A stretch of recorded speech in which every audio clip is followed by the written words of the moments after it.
A bomber on the loose, a town in fear. Behind the campaign of terror, a plot to extort millions from Britain's biggest retailer. People will be injured and potentially killed. A single threatening letter would start a huge manhunt. We're advising members of the public to be extremely vigilant. Explosive devices targeting the innocent, the evil trademark of the Tesco bomber. A letter exploded in her face. For the police, a race against time, a trail of cryptic codes and ciphers, surveillance and secret stakeouts. You're going to be seen. It's whether you're noticed. The challenge to stop the mystery bomber before he could strike again. At stake, £50 million and the lives of innocent people.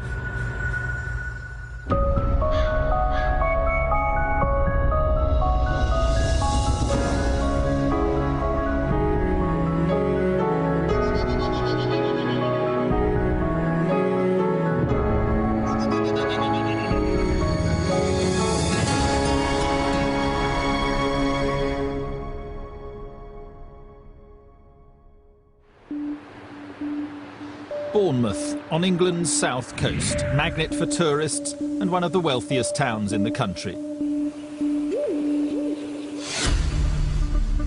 But in 2000, a threatening cloud appeared over this summer playground, putting its residents and visitors in deadly peril. It began with a bizarre phone call to the Director of Security for Tesco, Britain's biggest supermarket chain. We received a phone call from a newsagent in Bournemouth. Someone had used a photocopier and had left the original and thought we might be interested in it. We were most certainly interested in it because it was basically a demand on the Tesco stores. The letter left on the newsagent's photocopier contained a chilling threat. It demanded money from Tesco and warned of deadly consequences if the company failed to comply.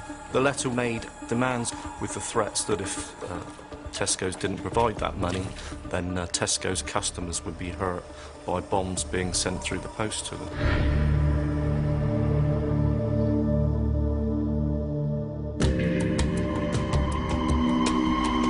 The letter contained few clues about the author's identity. It was signed Sally and was headed without prejudice. But unusually that was spelt incorrectly. The extortionists signed themselves off with a woman's name. But was this a woman? I think quite a few of us had our reservations that it was a woman, but again, we kept an open mind. But despite the mystery of who Sally really was, the letter made clear how Tesco were to deliver the money. He required that Tesco's produce club cards that would be placed in all of the Daily Echo's newspapers on a particular day, and that each of those club cards would have been set up and capable of being used in ATM machines. The Daily Echo was Dorset's biggest local newspaper, with a circulation of more than 50,000 copies. If each paper contained a modified Tesco club card that could be used to withdraw cash, the extortioner was in line for a mammoth payout. Sally had provided a PIN number that only he would know. What he required was to be able to withdraw £1,000 per club card. If all the club cards were set up to withdraw £1,000, effectively Tesco's could lose £50 million in a day.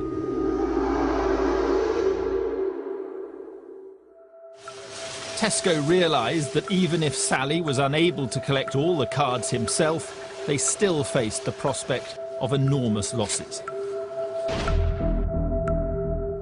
Let's say that we complied with the demand, given him or her a code, and then this individual goes on local radio and says, by the way, if you use one of those cards that was in the Bournemouth Echo today, and this is the PIN number, you'll get £1,000. We could have had people going to every ATM in the Bournemouth area using these cards. I mean, it's a huge risk.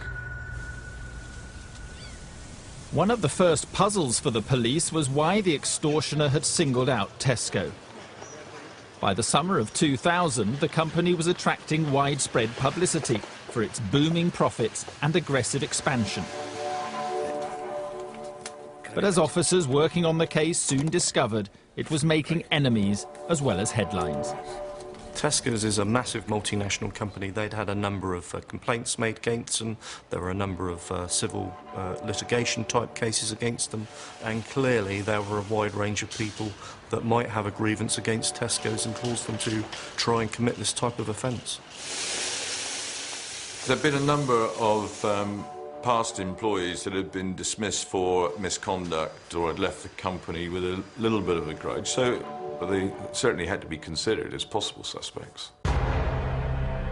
Perhaps more worrying was the theory that Sally was not working alone, but was part of an organised gang. You would imagine that Sally was an individual man that wanted to make money for himself. But you had to bear in mind that effectively this could be a large criminal organisation, it could be some type of anarchist group, and they could be working in unison. There was always a possibility of that. I mean, is this an activist group that are trying to get back at us or use us to promote their cause? On August the 30th, detectives got their first potential breakthrough. Tesco received a second threatening letter, identical to the first, except that it was fire damaged. Had the author had second thoughts after sending it? Sally may have been concerned that that original letter had been left on the photocopier.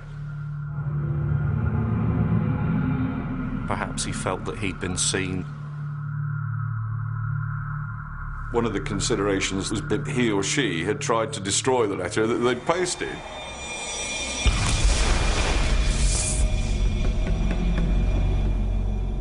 But in attempting to burn the evidence, the extortioner had given the police a possible lead.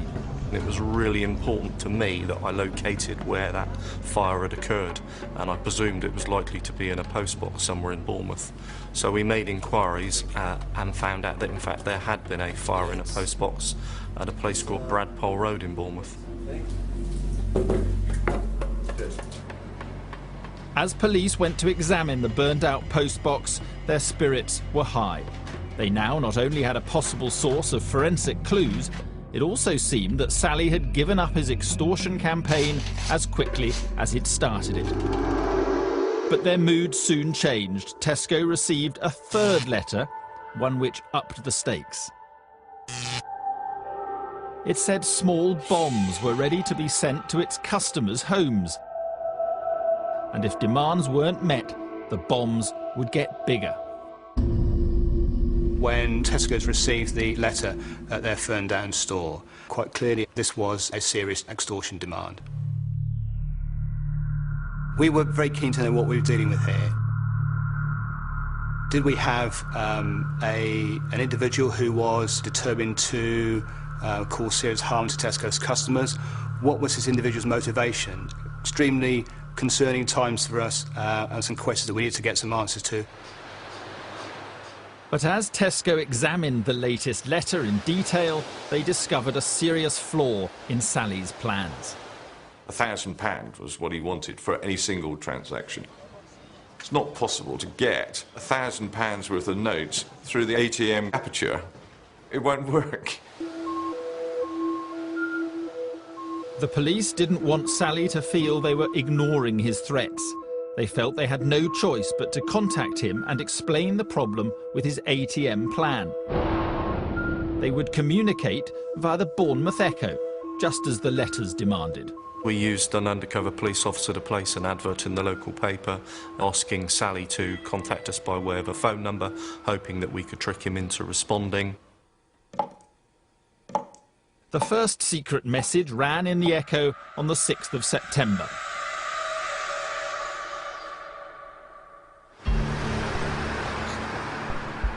Meanwhile, Bournemouth Police Station became the base for the biggest, most secretive investigation Dorset Police had ever known. Operation Hornbill. There were about 100 officers that were working on the inquiry. We were working 24 hours a day. Officers were selected from across the whole force area and put onto this specific investigation. Our colleagues didn't actually know what we were investigating, and we weren't allowed to tell them. There was good reason for this secrecy. In 1990, a blackmailer named Rodney Wichello was jailed for trying to extort millions of pounds from the food company Heinz. He'd carried out his threat to spike jars of supermarket baby food with broken glass and caustic soda. When police finally tracked him down, they found to their horror that he was a Metropolitan Police detective. Might the same be true of Sally? There was always the concern that maybe Sally was a police officer. Some of the terminology used by Sally, he would say, "I've deployed a bomb," and the term "without prejudice," which he always used, gave the impression that maybe this was legal, it was police jargon, and we were again dealing with a police officer. But whoever Sally was, he'd suddenly gone quiet. He'd failed to contact the police on the number they'd supplied in the Bournemouth Echo.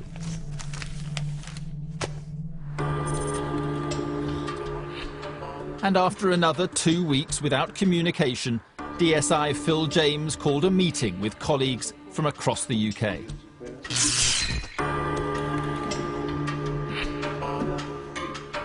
I was with senior officers from New Scotland Yard and from the National Kidnap and Extortion Unit. We were actually sitting there discussing the risk that Sally posed. He's not actually carried out any life-threatening menace. He's not actually sent any devices, and it's very difficult to assess the risk.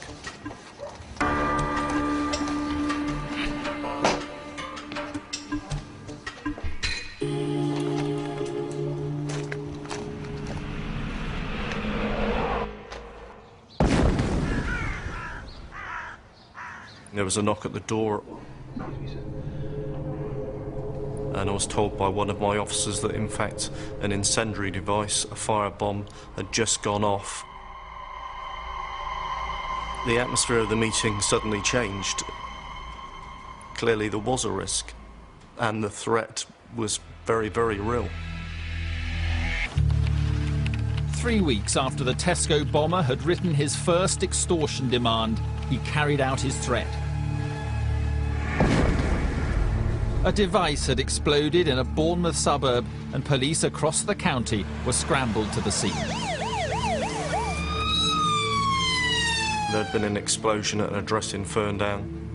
The female occupant had opened a letter which had exploded in her face. The victim was taken to hospital with minor injuries. Police called in the bomb squad.